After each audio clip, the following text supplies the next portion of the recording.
Assalamu alaikum everyone. A very warm welcome to all of you. I hope you are doing well. My name is Dr. Mariam Tahir, Physiotherapist, Director of PMC Online Academy, and I am delighted to welcome you to our PMC Certified Sports Physiotherapy Workshop. Now, before we begin today's session, I would like to thank each one of you for taking the time to join this workshop. Your participation shows your commitment to learning and growing professionally, and I truly appreciate that. Okay, let's start by briefly understanding what we will cover today. This is our 2-hour workshop designed to provide you with a practical introduction to sports physiotherapy. Throughout this session, we will discuss the role of a sports physiotherapist, common sports injuries, injury assessment, rehabilitation principles, exercise prescription, return to sport criteria, injury prevention, and the importance of evidence-based practice. You should know that this workshop is designed especially for physiotherapy students, fresh graduates, practicing physiotherapists, and healthcare professionals who want to strengthen their understanding of sports physiotherapy. My goal today is to make this session as simple, practical, and interactive as possible. So don't hesitate to note down your questions. We will have time for discussion and a question answer session at the end of the workshop. I encourage everyone to stay focused, participate actively, and think about how you can apply these concepts in your clinical practice or future career. Finally, I hope that by the end of this workshop, you will have a clear understanding of sports physiotherapy and feel more confident about managing sports related injuries using evidence based principles. So, once again, welcome to PMC Certified Sports Physiotherapy Workshop. Now, let's begin our learning journey together. Now, let's start with the most important question. What is sports physiotherapy? Before we discuss injuries and rehabilitation, you should first understand what this field actually involves.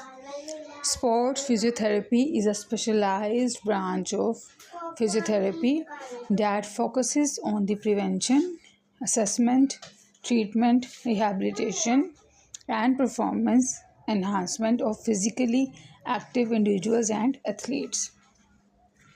Many people think that sports physiotherapists only work with professional athletes. Actually, that's not true. A sports physiotherapist can work with professional athletes, recreational athletes, school and college athletes, fitness enthusiasts, anyone who participates in physical activity or sports. So, sport physiotherapy is not limited to elite sports.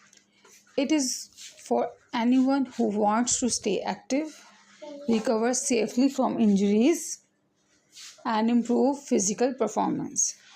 Now let's look at the main areas of sports physiotherapy. The first is injury prevention.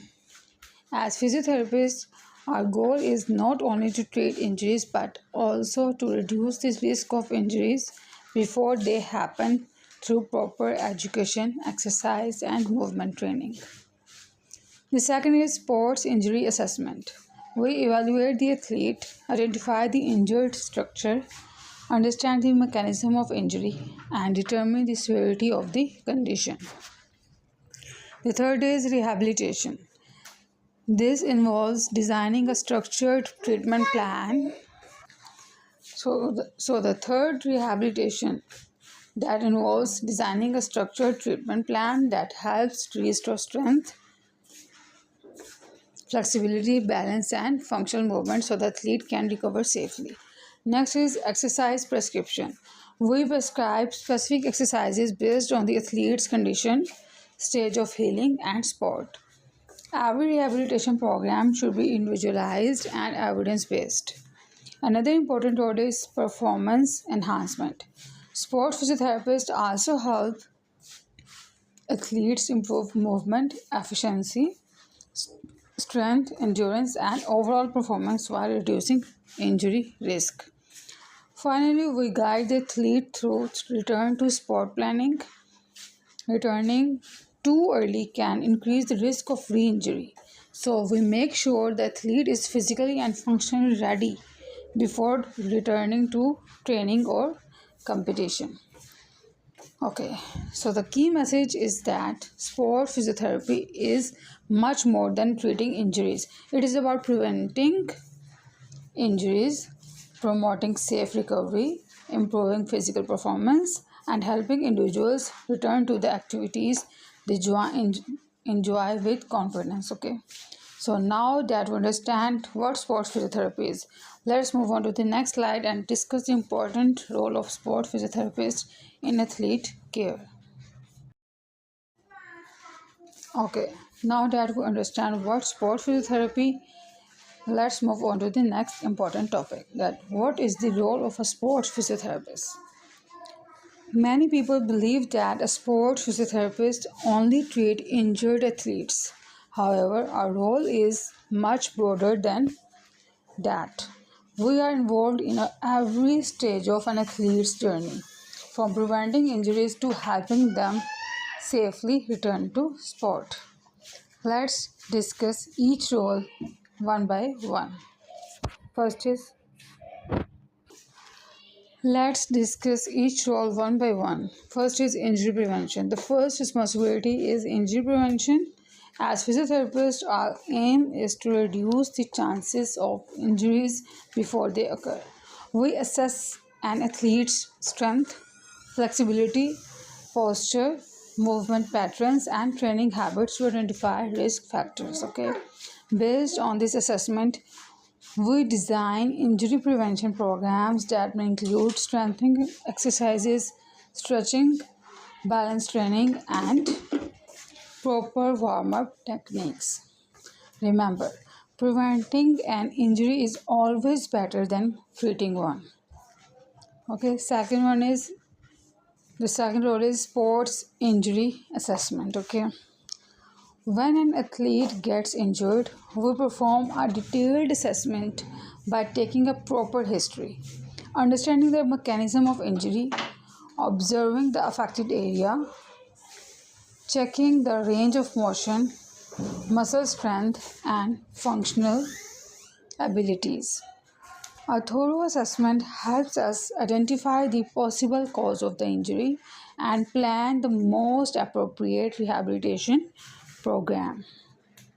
Now, let's talk about rehabilitation, which is one of the most important responsibilities.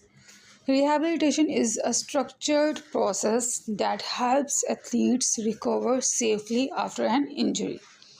Our goal is to reduce pain, restore movement, improve strength, enhance balance, and gradually return to the athlete to normal function. Every rehabilitation program should be individualized because no two athletes or injuries are exactly the same. Okay. So, another important responsibility is exercise prescription. As sports physiotherapists, we prescribe exercises according to the athlete's condition and stage of recovery. These may include flexibility exercises, strengthening exercises, balance and proprioception training, functional exercises, and sport specific exercises. The exercises should be evidence based, progressive, and appropriate for the athlete's goals. Next is the return to sport decision. This is one of the most critical stages of rehabilitation. An athlete should not return to training or competition simply because the pain has decreased. Before returning, we ensure that the athlete has pain-free movement, full range of motion, adequate strength, good balance and coordination, the ability to perform sport-specific activities safely. A criteria-based approach helps reduce the risk of re-injury. Finally, an important part of our role is educating athletes. We teach athletes about injury prevention, proper exercise techniques, warm up and cool down routines, recovery strategies, nutrition and hydration, load management, safe return to activity. Patient education empowers athletes to take an active role in maintaining their health and performance. So, you should remember that a sports physiotherapist is much more than a rehabilitation specialist. We prevent injuries, assess athletes, design rehabilitation programs, prescribe appropriate exercises, guide safe return to sport, and educate athletes to maintain long term health and performance. These responsibilities work together to help athletes recover effectively and perform at their best. Okay, now that we have discussed the role of a sports physiotherapist, let's move on to the next slide and explore some of the most common sports injuries encountered in clinical practice. Okay, now let's move on to one of the most important topics in sports physiotherapy, that is common sports injuries. As future physiotherapists or healthcare professionals, you should know that sports injuries are very common. They can occur during training, competition, exercise, or even recreational physical activities. These injuries may happen because of a sudden trauma, poor technique, overtraining, inadequate warm up, or repetitive stress on the body. Now, let's discuss the most common sports injuries one by one. First, we have muscle strains. A muscle strain occurs when a muscle or tendon is overstretched or partially torn. These injuries are common in the hamstrings, quadriceps, calf muscles, and groin muscles. Athletes usually experience sudden pain, muscle tightness, swelling, weakness, difficulty moving the affected muscle. Muscle strains are especially common in sports that involve sprinting, jumping, or rapid changes in direction. So, next are ligament sprains. A sprain occurs when a ligament is stretched or torn, usually due to a twisting injury. The ankle sprain is one of the most common sport injuries, followed by knee ligament injuries. Common signs include pain, swelling, bruising, joint instability, difficulty bearing weight. Okay, now let's talk about tendinopathy. This is an overuse injury that affects the tendon due to repetitive loading over time. Common examples include Achilles tendinopathy, patellar tendinopathy, rotator cuff tendinopathy, tennis elbow.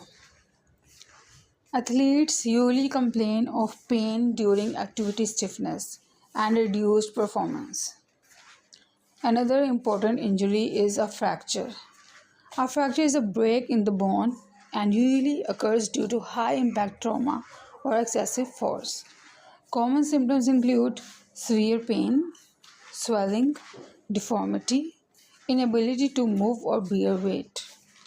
A suspected fracture requires immediate medical evaluation before physiotherapy management begins. Next are joint dislocations. A dislocation occurs when the bones forming a joint are forced out of their normal position. The shoulder is the most commonly dislocated joint in sports, but fingers, elbows, and the kneecap can also dislocate. This condition is painful and requires prompt medical attention. Finally, let's discuss overuse injuries. Unlike acute injuries, overuse injuries develop gradually because the same movement is repeated many times without giving the body enough time to recover. Examples may include shin splints, stress fractures, runner's knee, tennis elbow. These injuries are common in runners, swimmers, cyclists, and athletes who train intensely without adequate rest. Okay, so what should you remember from this slide? Sports injuries can be acute, meaning they happen suddenly, or overuse injuries, which develop gradually over time. As physiotherapists, our responsibility is to identify the type of injury, understand how it occurred, assess its severity, and develop an appropriate rehabilitation plan based on evidence based practice.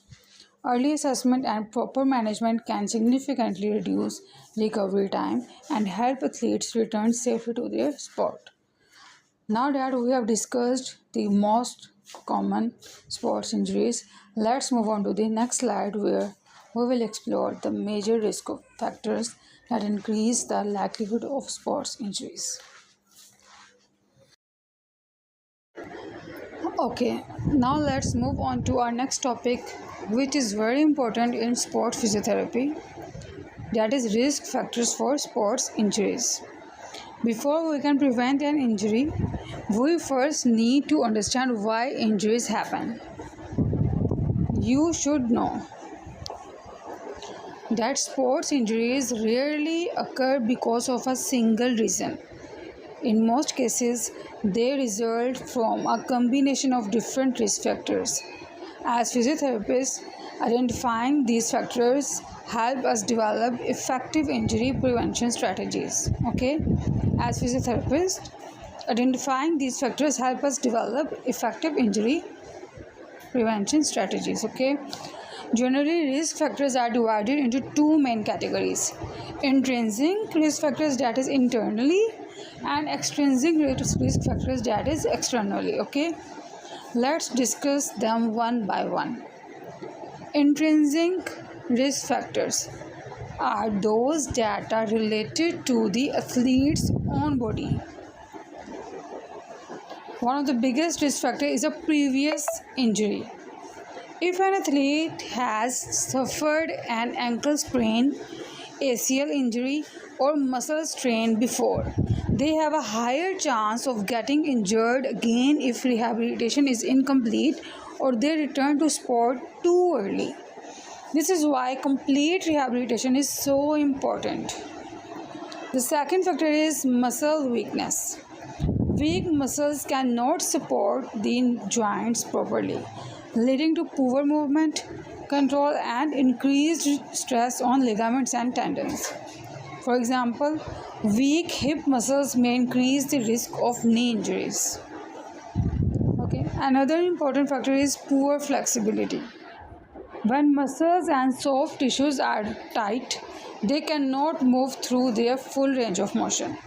This increases stress during sports activities and makes strains and other injuries more likely. Regular stretching and mobility exercises can help improve flexibility. Balance and coordination are essential for safe movement. Okay, it's an other risk factors. Okay, that is poor balance and coordination. Balance and coordination are essential for safe movement. If an athlete has poor balance or reduced proprioception, they may lose control during activities like jumping, landing, or changing direction, increasing the risk of injuries, especially around the ankle and knee. Age and overall fitness level also influence injury risk. And other risk factor is age and physical condition. Okay, young athletes may still be developing physically, while older athletes may experience reduced flexibility and lower recovery. Poor physical conditioning can also increase fatigue and reduce performance, making injuries more likely. Another risk factor is anatomical and biomechanical factors. Finally, anatomical differences such as flat feet, excessive foot pronation, limb length differences, or poor movement patterns can increase stress on the body and contribute to sports injuries. These factors often require individual assessment and corrective exercise programs. Okay, now we will discuss about extrinsic risk factors which are related to the athlete's movement. Athlete's environment. Okay, so first is poor footwear. Wearing inappropriate or worn out shoes can reduce support, affect movement mechanics, and increase the risk of injuries. Different sports require different types of footwear. Second is playing surface. The condition of the playing surface is also important. Uneven, slippery, or even harder surfaces can increase the chances of falls, ankle sprains, and other injuries. Okay. Another common factor is training errors. Increasing training intensity or duration too quickly without allowing the body to adapt can lead to overuse injuries. Okay. This is why gradual progression is always recommended. Okay, next is improper equipment. Using poorly fitted or damaged equipment can reduce safety and increase injury risk. For example, helmets, braces, or protective guards should fit correctly and be well maintained. Okay. Next is environmental conditions. Weather conditions such as extreme heat, cold, humidity, or rain can also affect athletic performance and increase risk injury. Athletes should adapt their training and hydration strategies according to their environment. Okay. Next is inadequate coaching. Poor coaching or incorrect technique can place unnecessary stress on muscles and joints. Proper coaching helps athletes learn safe movement patterns and reduce the likelihood of injury.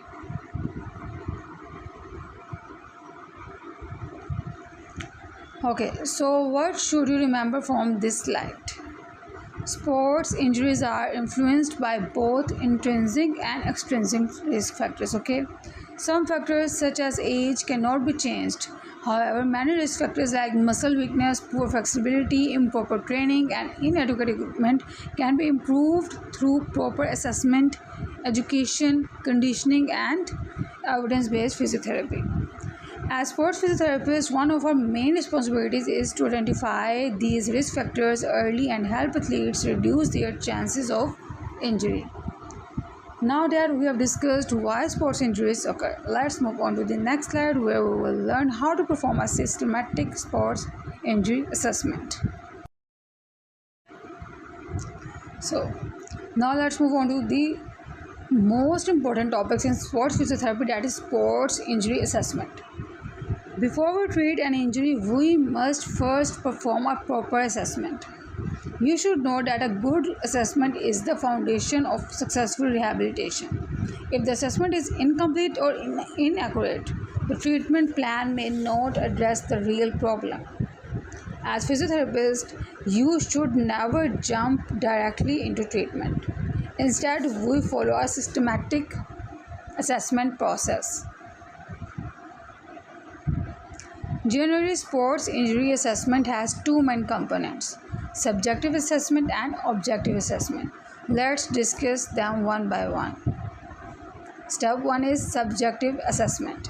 The first step is subjective assessment, which means gathering information by talking to the patient. A detailed history helps us understand the injury before we perform any physical examination. Patient history first collect basic information about the athlete. For example, age, sport they play, level of competition, dominant hand or leg, position they play. This information helps us understand the physical demands placed on the athlete. So next, ask about the mechanism of injury. So questions may include: how did the injury happen? Was it a contact or non-contact injury? Was there a fall, twist, or sudden movement? Did you hear or feel a pop? Understanding the mechanism often gives important clues about the injured structure. So, now you have to assess the pain. Now the step is pain assessment. Ask about where is the pain located? When did it start? How severe is it? Is it sharp, dull, or itching? What movements increase or reduce the pain? You can also use the visual analog scale VAS or a numerical pain rating scale to measure pain intensity. Okay. So next, ask whether the athlete has previous injuries, previous surgeries, medical conditions, current medications. This is all the previous medical history. Okay. Previous injuries are especially important because they increase the risk of future injuries. Okay. So next is functional limitations. Now ask how the injury affects daily and sports activities. For example, can you walk comfortably? Can you climb stairs? Can you run or jump? Can you continue playing your sport? These questions help us understand the athlete's current functional ability. Okay, so next is red flags. Finally, always screen for red flags. Okay, look for signs such as severe uncontrolled pain, obvious deformity, suspected fracture, loss of sensation, poor circulation, serious head injury. If any red flags are present, immediate medical referral is necessary before physiotherapy treatment. Okay, so step 2 is objective assessment. After completing the history, we move on to the objective assessment.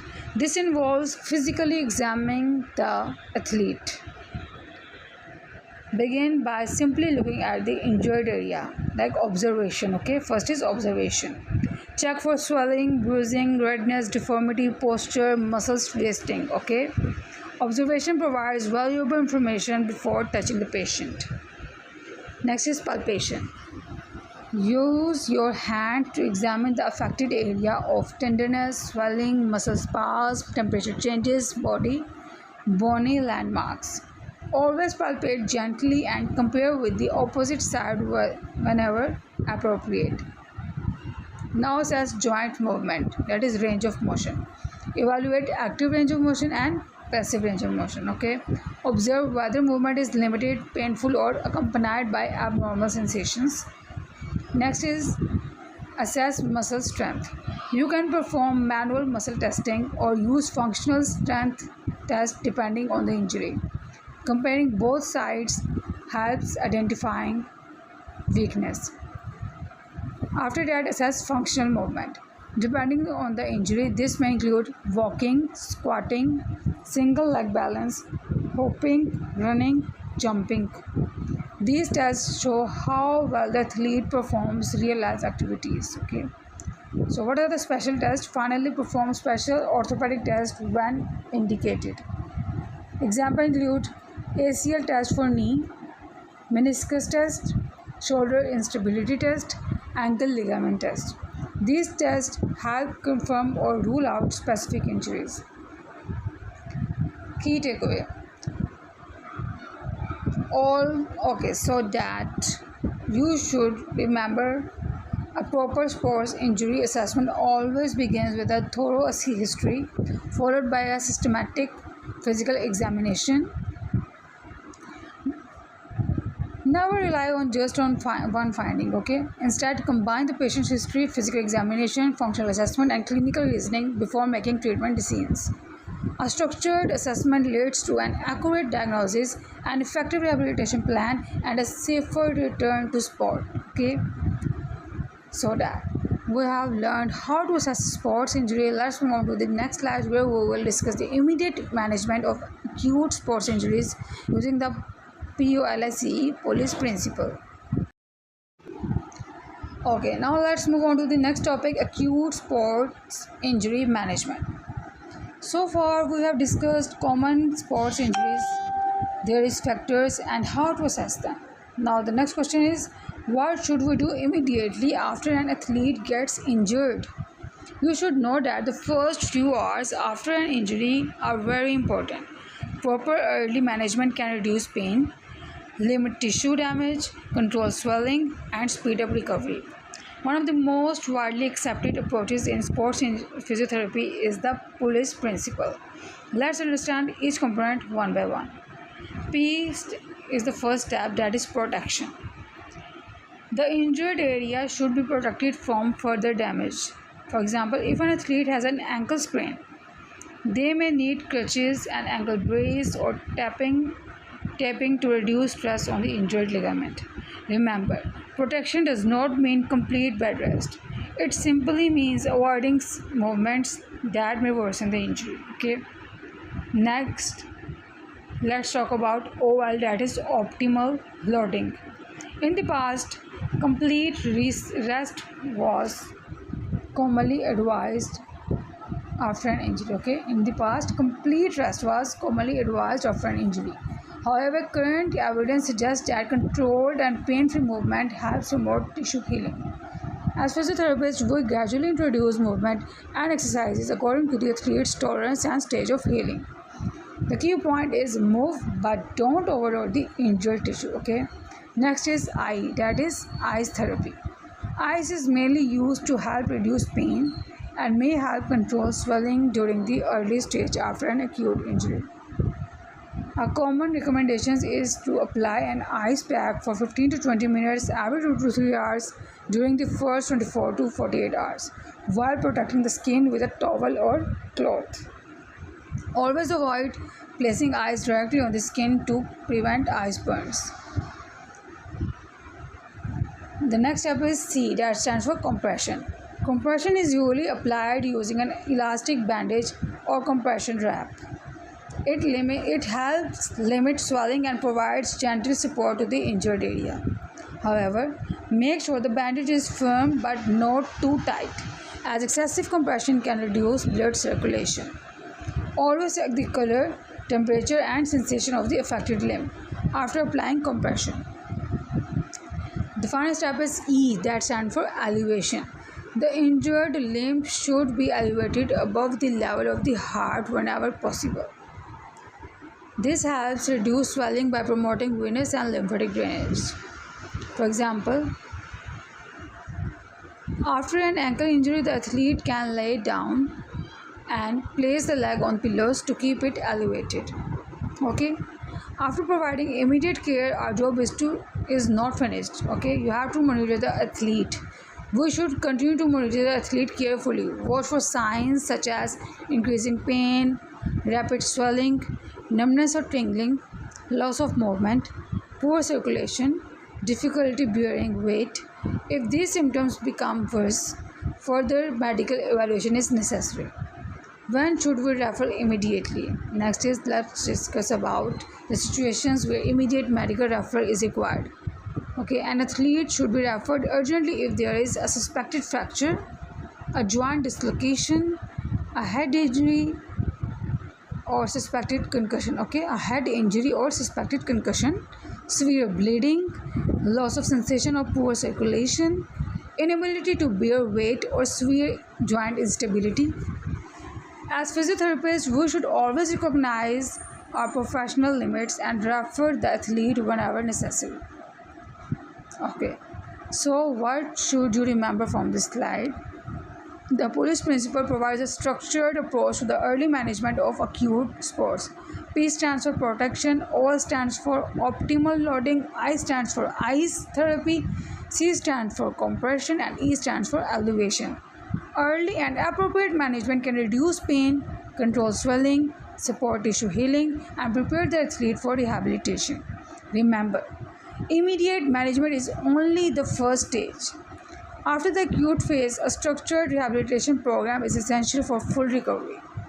Now that we have learned how to manage an acute sports injury, let's move on to the next slide where we will discuss the principles of sports rehabilitation and how athletes progress from injury to full recovery.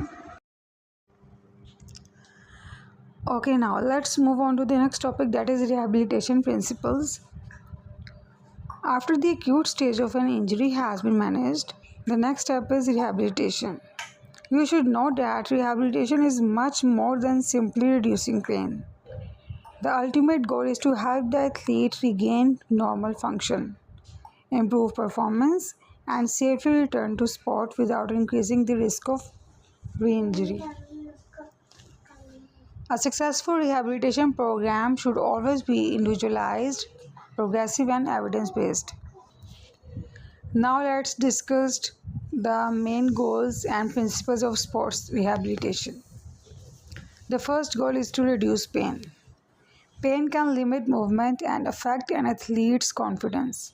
As physiotherapists, we use appropriate treatment techniques and therapeutic exercises to help manage pain while promoting healing. However, remember that pain relief alone does not mean the athlete has fully recovered. The next goal is to restore muscle strength. After an injury, muscles often become weak due to pain, reduced activity, or immobilization. Our rehabilitation program should gradually strengthen the affected muscles while maintaining proper movement quality. Strong muscles provide better support to joints and improve overall performance. Now let's talk about mobility. An injury often causes joint stiffness and reduced flexibility.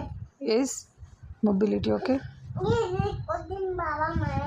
Through stretching, joint mobilization, and controlled movement exercises, we aim to restore a normal range of motion. Without adequate mobility, athletes may develop abnormal movement patterns that increase the risk of future injuries. Another important goal is to improve balance and stability. Balance training helps restore proprioception, which is the body's ability to sense joint position and movement. Exercises such as single leg standing, balance board training, and dynamic stability exercises are commonly used. Improving balance is especially important after ankle, knee, and low limb injuries. The next step is restoring functional movement. Before an athlete returns to sport, they must be able to perform everyday and sport-specific movements safely. These may include walking, squatting, running, jumping, landing, and changing direction. The rehabilitation program should gradually progress from simple exercises to more challenging functional activities. So finally, the ultimate goal is a safe return to sport.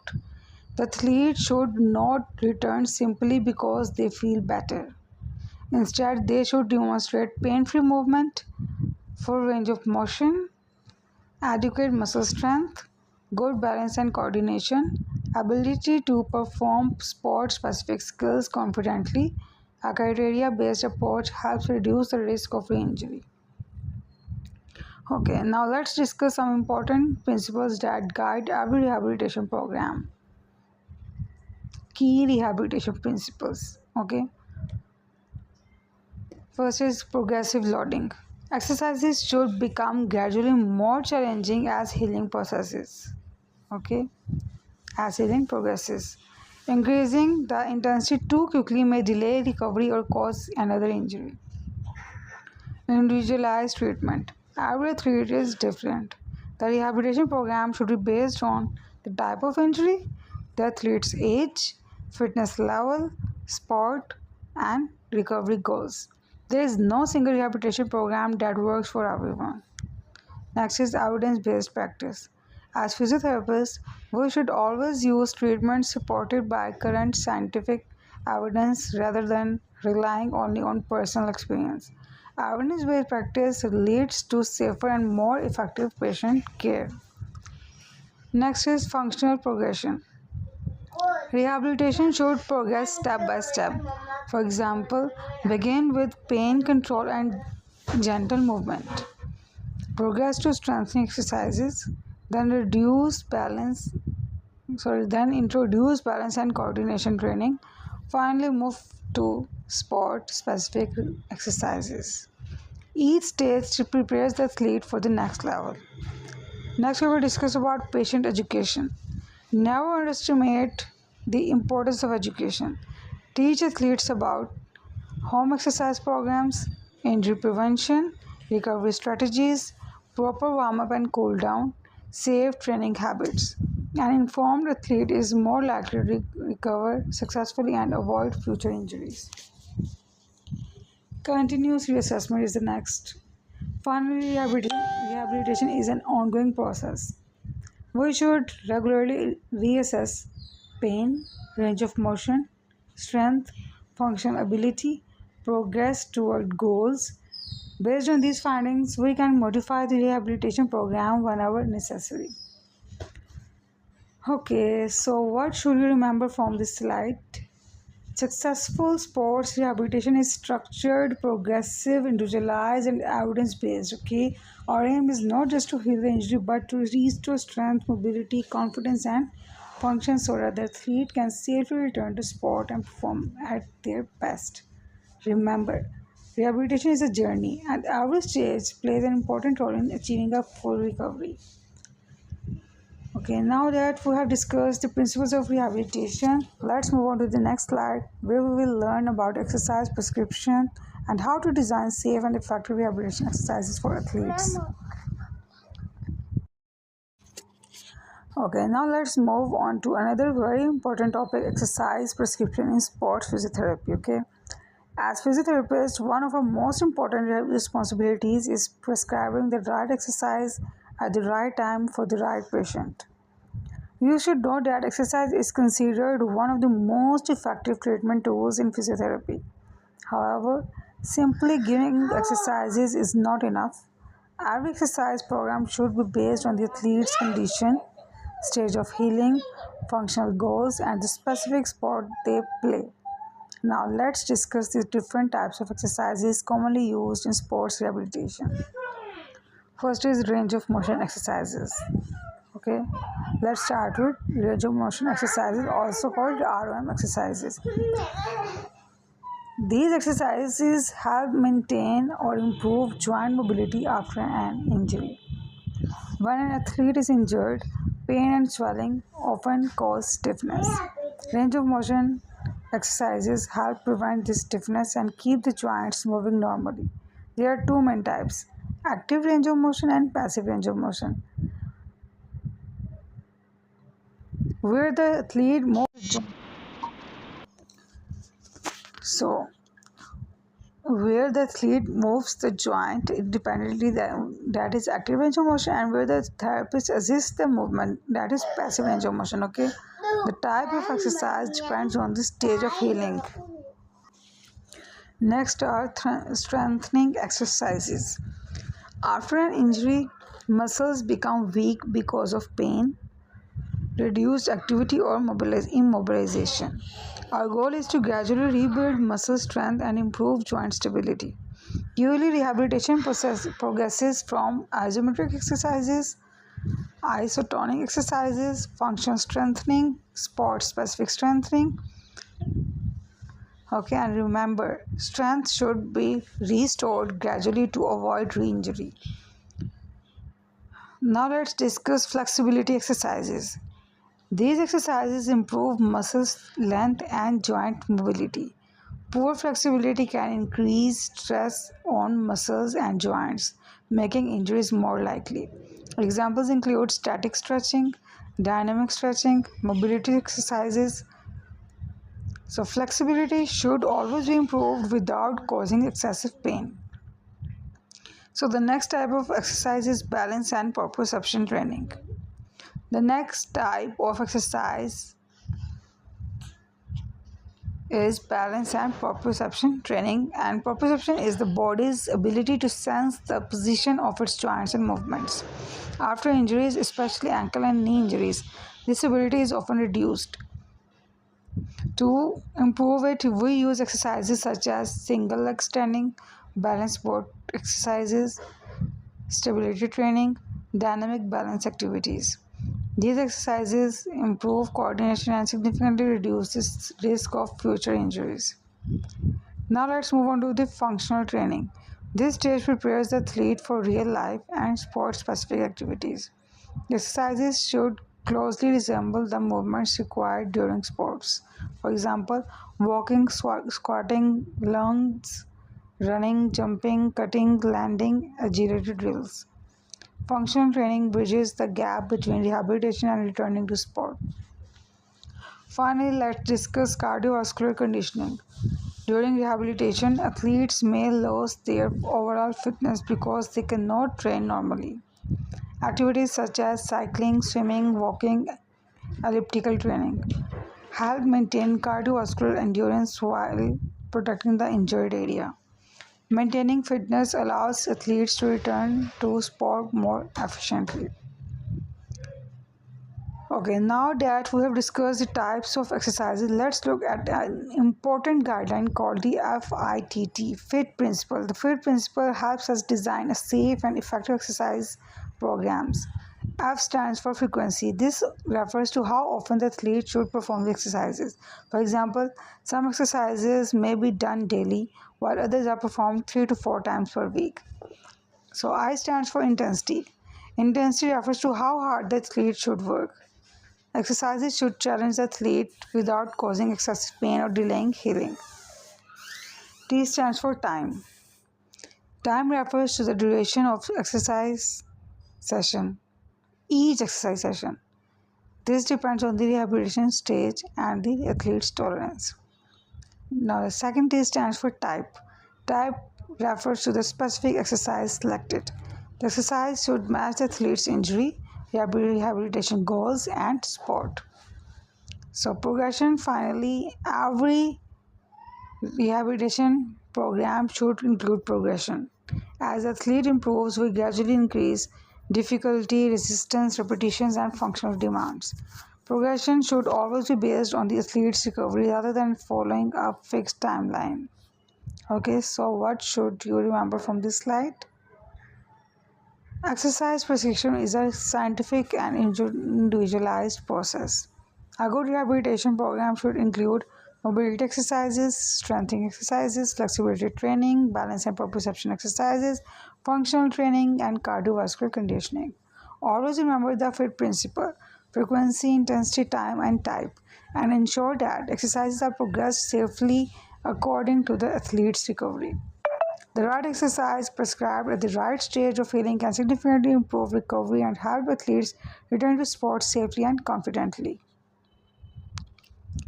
Now let's move on to the next slide where we will discuss the return to sport criteria and learn how to decide when an athlete is truly ready to return to training and competition. Okay, now let's move on to one of the most critical topics in sports physiotherapy, that is return to sport criteria. As physiotherapists, one of the biggest questions we face is, when is an athlete ready to return to sport? You should know that returning an athlete to training or competition too early can significantly increase the risk of re-injury. At the same time, delaying the return unnecessarily may affect the athlete's confidence and performance. So, our goal is to make a safe, evidence-based and criteria-based decision, not a decision based only on time. Now, discuss the key criteria one by one. The first criterion is pain-free movement. Before returning to sport, the athlete should be able to perform daily activities and sport-specific movements without pain. Pain during running, jumping, cutting, or landing may indicate that the injured tissues have not fully recovered. So, pain-free movement is the first checkpoint. The second criteria is the full range of motion. The injured joint should move freely and comfortably. For example, after an injury, the athlete should regain normal knee flexion and extension comparable to the uninjured side. Limited movement can affect performance and increase the risk of another injury. Now let's talk about muscle strength. We should talk here about strength recovery. How? Okay. The injured muscles should regain adequate strength before the athlete returns to sport. Ideally, strength should be close to the opposite, uninjured limb.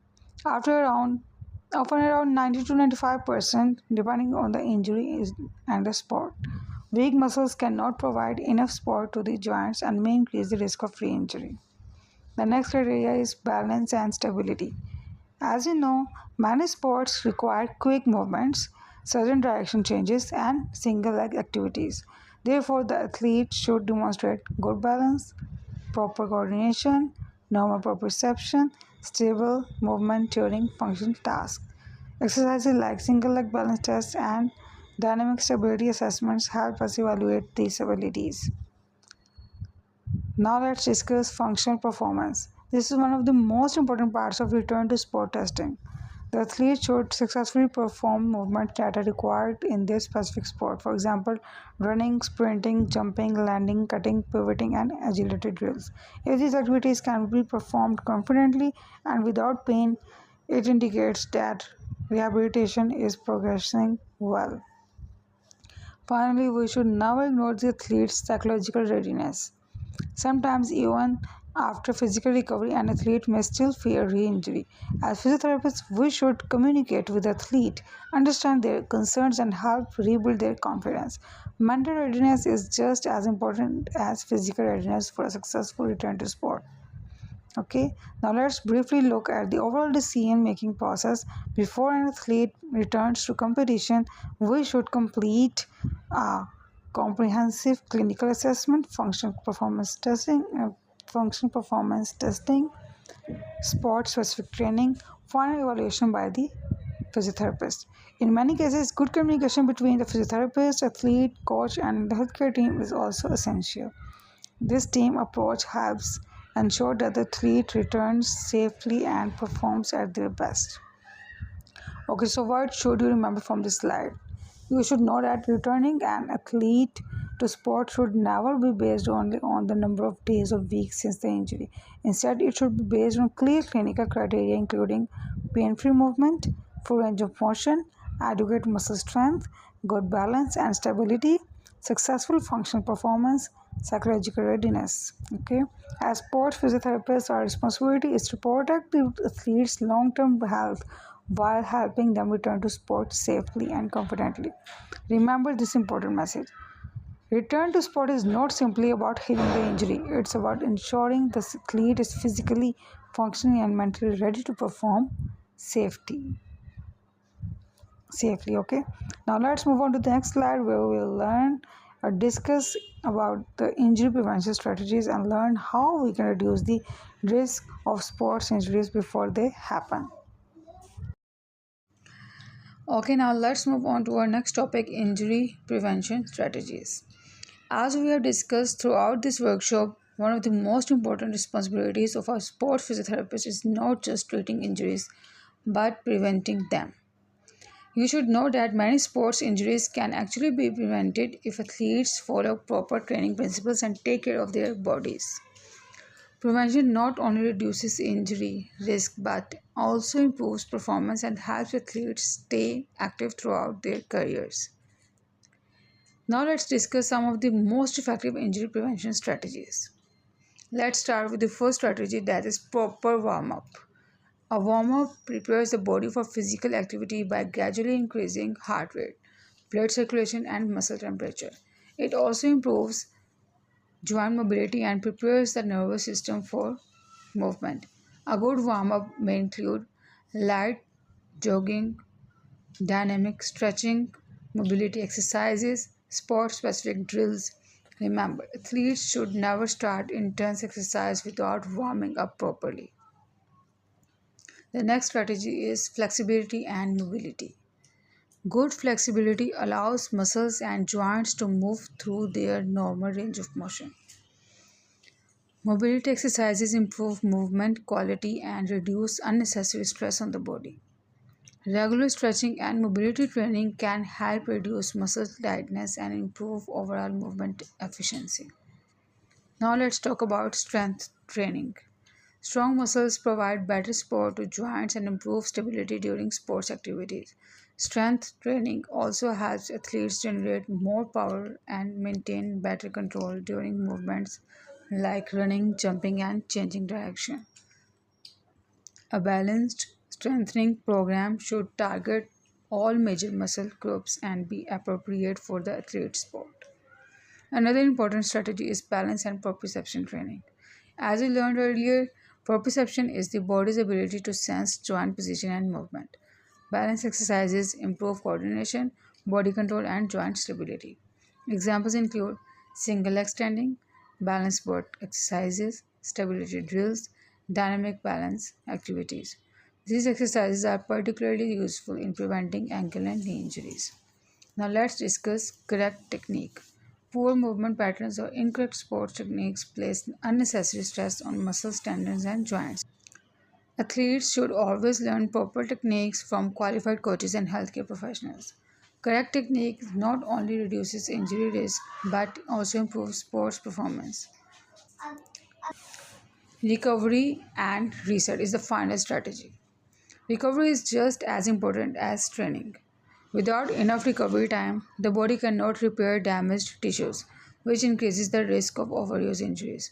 Athletes should get enough sleep, take scheduled rest days, avoid overtraining, follow an appropriate recovery plan after intense training sessions. Remember, recovery is part of training, not a break from it.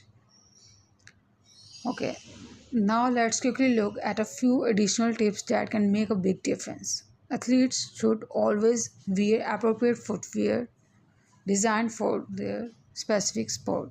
Use protective equipment whenever required. Stay well hydrated before, during, and after activity. Eat a balanced, nutritious diet to support performance and recovery. And increase training intensity gradually rather than making sudden changes. And at last, they should seek early physiotherapy assessment if they experience pain or discomfort instead of waiting until the injury becomes more serious. These simple habits can significantly reduce the likelihood of sports injuries. So, what should you remember from this slide? You should remember that injury prevention is one of the most valuable aspects of sports physiotherapy. A successful injury prevention program should include proper warm up, flexibility and mobility training, strength training, balance and proprioception exercises, correct technique, adequate recovery, and rest, along with healthy nutrition, hydration, proper equipment, and gradual training progression. Remember this important message here. From this slide, you should remember that the best injury is the one that never happens. By identifying risk factors early and applying evidence-based prevention strategies, we should help athletes stay healthy, perform better, and enjoy a longer sporting career. Now let's move on to our next slide where we will discuss evidence-based sports physiotherapy and understand how research, clinical expertise, and patient values guide our treatment decisions. Okay, now let's move on to our next topic, that is evidence-based sports physiotherapy. This is one of the most important concepts in modern physiotherapy practice. You should know that today, physiotherapy is no longer based only on personal experience or traditional methods. Instead, our clinical decisions should be supported by scientific evidence combined with our professional expertise and the individual needs of the patient. This approach is called evidence-based practice or EBP. Let's understand what it means. So, what is evidence based practice? Evidence based practice means making clinical decisions by combining three components that are most important. First is the best available research evidence. Second is the clinical expertise of the physiotherapist. And the third one is the patient's values, preference, and goals. When these three components work together, we can provide safe, effective, and patient centered care. Now, let's discuss each pillar one by one.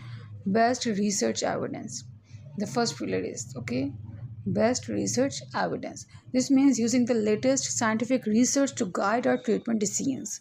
For example, before choosing a rehabilitation technique, we should ask ourselves, what does current research recommend? Is this treatment supported by scientific evidence? Are the clinical guidance available? Using high quality research helps us select interventions that are proven to be effective. Remember, healthcare is constantly evolving, so we should always stay updated and with new evidence. The second pillar is clinical expertise. Clinical expertise refers to the knowledge, practical skills, and professional judgment that we develop through education and clinical experience. As physiotherapists, We use our assessment skills, clinical reasoning, and decision making abilities to determine the most appropriate treatment to each athlete. Okay. Research provides guidance, but clinical expertise helps us apply that knowledge effectively in the real life situations. Okay. Now let's discuss the third pillar, patient values and goals. Every athlete is unique. Different athletes have different goals, lifestyles, and sports and expectations. For example, one athlete may want to return quickly for an important competition, while another may focus on long term recovery and injury prevention. As physiotherapists, we should listen carefully to the patients, understand their concerns, respect their preferences, and involve them in the decision making process. This is known as patient centered care. Okay, so now let's look at why evidence based practice is so important. Okay, so here is the benefits of evidence based practice. Okay, first, it improves patient outcomes because our treatments are based on methods that have been scientifically tested. Second, it enhances patient safety by reducing the use of ineffective or outdated techniques. Third, it supports better clinical decision making, helping us choose the most appropriate intervention for each patient. Another important benefit is that it encourages lifelong learning. Okay, as healthcare professionals, learning never stops. We should continue reading research articles, attending workshops, and updating our clinical knowledge throughout our careers. Finally, evidence based practice helps optimize rehabilitation, improve athletic performance, and ensures that our care meets international standards. Okay, so now let's briefly summarize the process. The evidence based decision making process. Okay, as sports physiotherapists, our decision making should follow these steps. As a sports physiotherapist, our decision making should follow these steps. First, review the best available research evidence. Secondly, apply your clinical expertise. Third is consider the patient's goals and preferences. Finally, combine all of these information to develop an individualized rehabilitation plan. This approach ensures that every treatment decision is based on science, professional knowledge, and the athlete's individual needs. Okay. So, what should you remember from this slide? We should remember that evidence-based practice is the foundation of modern sports physiotherapy. Okay, it combines best available research, clinical expertise, and patient values and goals. When these three elements work together, we provide safer, more effective, and higher quality care. As future physiotherapists, always develop the habit of asking, "Is this treatment supported by evidence?" This mindset will help you become a skilled, ethical, and confident healthcare professional. Okay, now let's move on to the next slide where we will apply everything we have learned today by discussing a practical clinical case and using our clinical reasoning skills to manage a sports injury.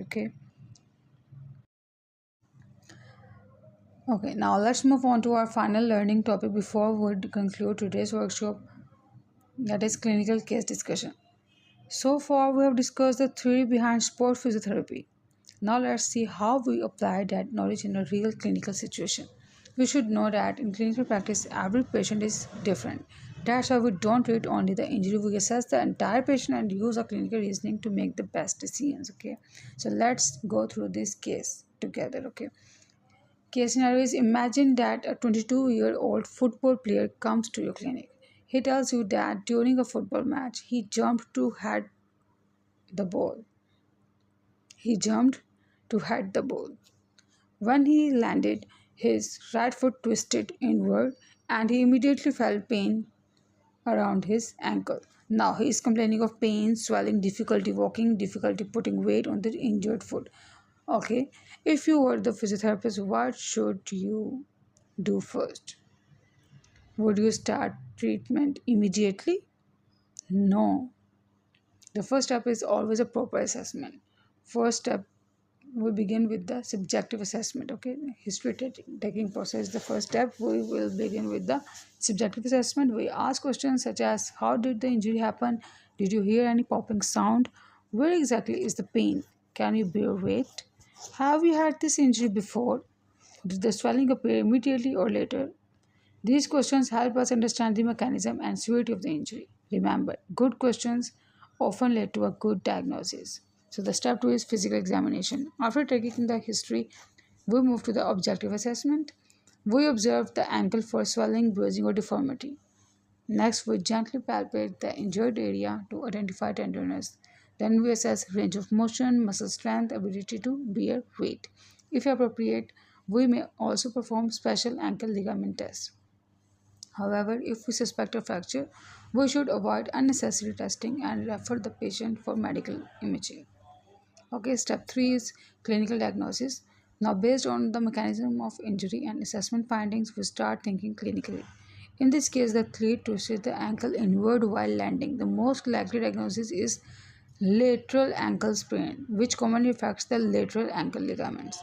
Of course, we should always rule out more serious conditions such as fracture or complete ligament ruptures. Okay, so step 4, we should look out initial management. Once we have completed our assessment, we begin the initial management. As we discussed earlier, we apply the pull principle. Protect the injured ankle, begin optimal loading as tolerated, apply ice for pain relief, use compression to control swelling,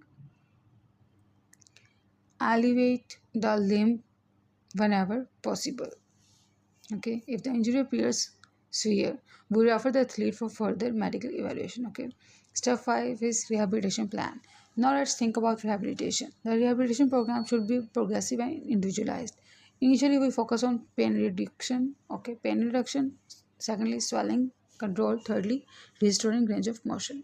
As the athlete improves, we gradually introduce strengthening exercises, balance training, proprioception exercises, function exercises, and sport specific drills. Each stage prepares the athlete for the next phase of recovery. Okay, step 6 we should do, that is return to sport. Finally, before allowing the athlete to return to football, we reassess everything. The athlete should have pain-free movement, full range of motion, good muscle strength, normal balance, confidence, ability to perform football specific activities safely. Only after meeting these criteria should the athlete return to training and competition. Okay, so what is here is the important clinical tip that I want all of you to remember. Okay, never rush to treat an injury without completing a proper assessment. Okay, a systematic approach, history taking, physical examination, clinical reasoning, diagnosis, treatment plan, rehabilitation, and reassessment always leads to better patient outcomes. Good physiotherapists don't guess; they assess, analyze, and then treat. Okay, so what should you remember from this slide? You should remember that every patient presents a unique clinical situation.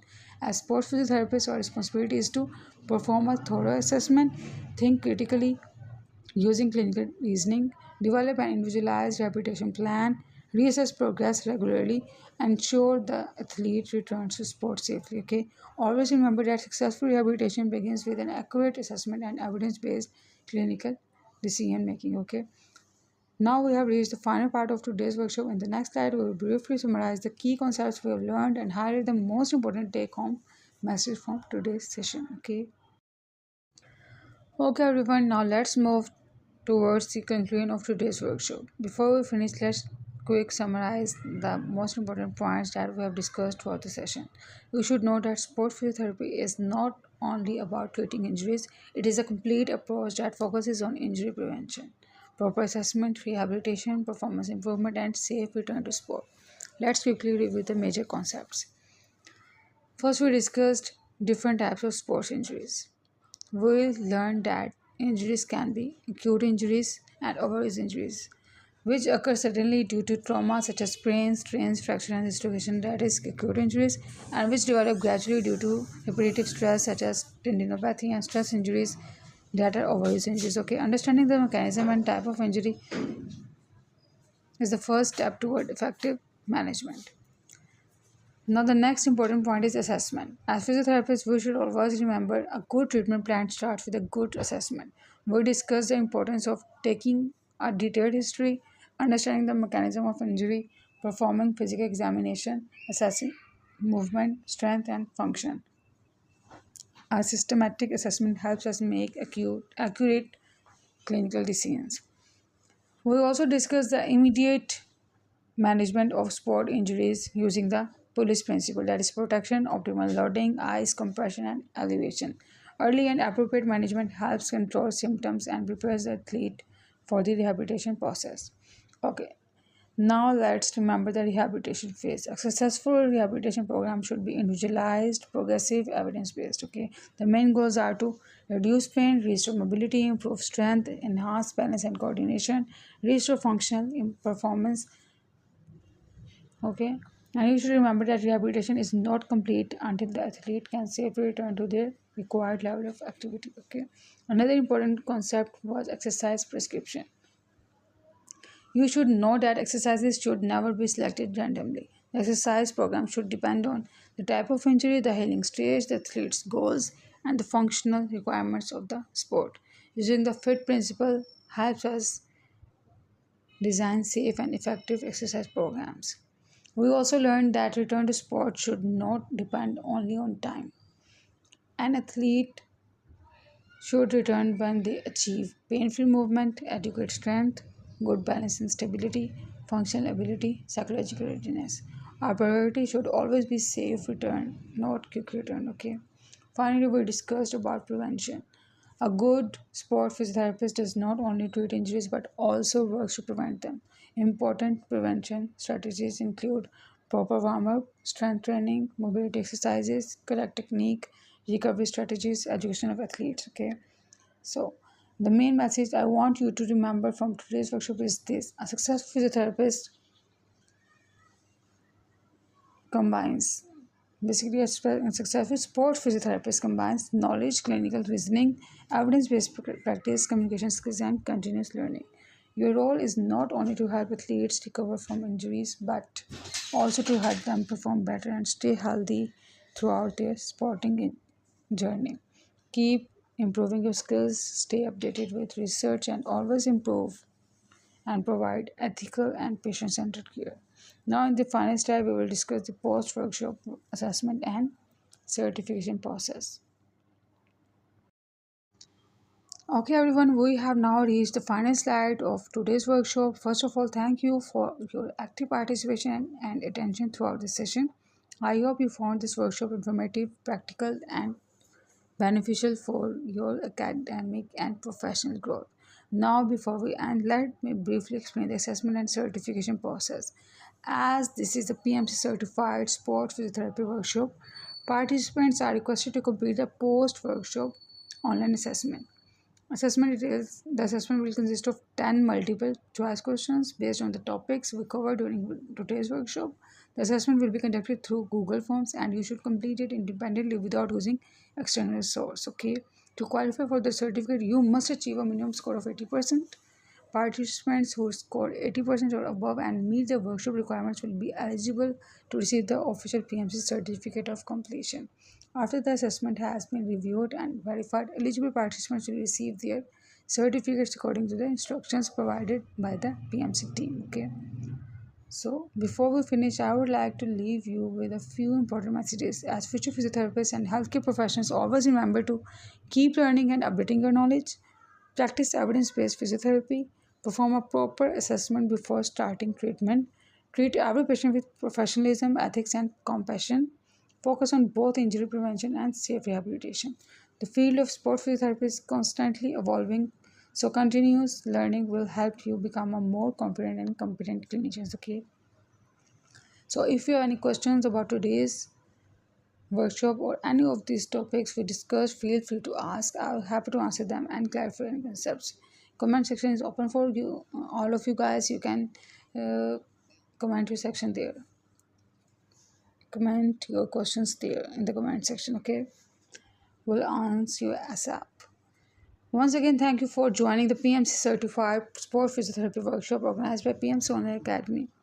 It has been a pleasure sharing this session with you, and I truly appreciate your enthusiasm and for learning here. Okay, I wish you all the very best in your studies, your clinical practice, and your future careers as physiotherapist. Stay curious, keep learning, and always strive to provide the highest quality of care to your patients. Thank you, everyone. Assalamu alaikum, and have a wonderful day. Allah Hafiz.